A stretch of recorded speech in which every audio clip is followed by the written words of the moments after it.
श्री कुंज बिहारी, श्री हरिदास, बहुत सारे साधकों का प्रश्न आ रहा था कि जो आप लोग ने नित्य नियम बताए हैं, मंगलाचरण हो गया, स्वामी जी की नामावली हो गई, गुरुदेव जी के ध्यान हो गया, इनके अष्टक हो गए, या ध्यान चर्चरी हो गई, या युगल नामावली या भक्त नामावली, या श्री केलीमाल जी की पद गायन हो गया, या पद की माला हो गई, तो ये हम सब कैसे करें, इसका मतलब क्या है, इसका एक्सप्लेनेशन क्या है, भक्त नामावली का एक्सप्लेनेशन क्या है।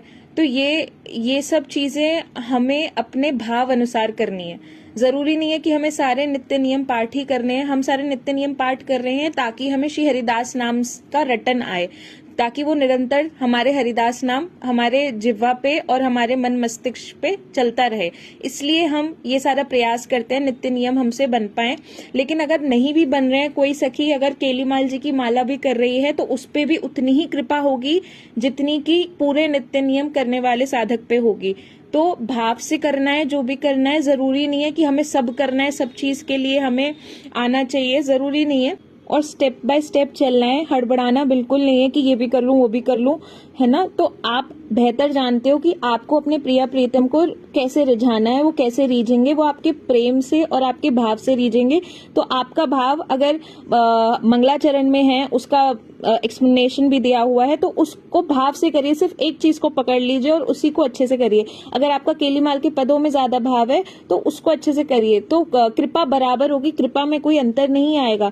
जो सखी गुरु मंत्र कर रही है, श्री जी की सेवा कर रही है, उस पर भी उतनी ही कृपा होगी जो सारे नियम कर रहा है, नित्य नियम पाठ कर रहा है। तो ये हमारे भाव अनुसार दिया गया है। भक्त नामावली में आपका ज्यादा भाव बनता है तो आप वो करिए।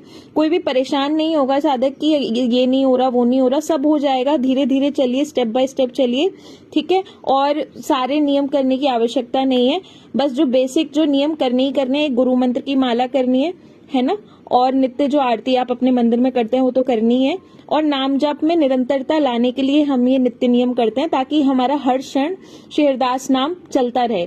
तो उसी के लिए भाव अनुसार पद गायन करते हैं या नित्य नियम करते हैं। तो कोई एक चीज पकड़ लिए जिसमें आपका सबसे ज्यादा मन लगता है, सिर्फ उस चीज को पकड़ के उसी को रिपीटेशन में कंसिस्टेंटली करना है। और परेशान नहीं होना है कि सारी चीजें कर लूं मैं, सारी चीजें नहीं हो पाएंगी। धीरे धीरे चलेंगे, स्टेप बाय स्टेप चलेंगे। नित्य नियम के वीडियो में जो भी वाणियां बताई गई हैं या जो भी हमारे नित्य नियम पाठ बोले गए हैं, वो सिर्फ एक दिशा निर्देश के लिए बताए गए हैं कि ये दिशा है, आपको ऐसे ऐसे चल सकते हो। अब आपका भाव है कि आप कौन सी दिशा में चलना चाहते हो, आपको जिससे प्रिया प्रीतम को रिझाने में सबसे ज्यादा भाव प्रकट हो। इसलिए तो बहुत सारे रास्ते दे दिए गए थे कि आपको किस रास्ते पे चलना है, आपका भाव किस में आता है। अब अगर प्रेम जहां उत्पन्न हो, जहां भाव उत्पन्न हो, हमें सिर्फ उसे ही करना है और उसे निरंतर करना है। और निरंतर करेंगे तो हमारा नाम जाप भी निरंतर चलेगा। तो निरंतर नाम जाप चलाने के लिए हम ये सब साधन कर रहे हैं, ताकि उस एक पॉइंट पे पहुंच सके हम, ताकि हमारा नाम जाप निरंतर चले, है ना।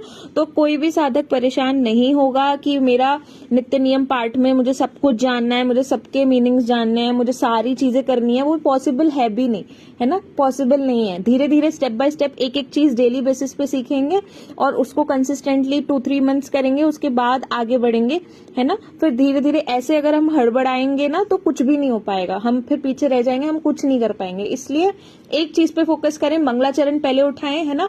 मंगलाचरण को अच्छे से समझें, उसके पदों को गाएं और उस पे ही पहले फोकस करें। उसके बाद और भी जो आपका भाव बनता है, भक्त नामावली में बन रहा है तो भक्त नामावली करें, सारे भक्तों की कृपा मिलेगी, उसमें सारे भक्तों के नाम है, भक्त नामावली करें। जो आपको पसंद आए सारे नित्य नियम पाठ में से वो करें। और कोशिश करें कि अगर गुरु मंत्र ना छूटे हमारा, है ना, गुरु मंत्र की निर्धारित माला तो करनी है और निरंतरता लानी है नाम जाप में। बस इतना करना है, परेशान नहीं होना है। श्री हरिदास।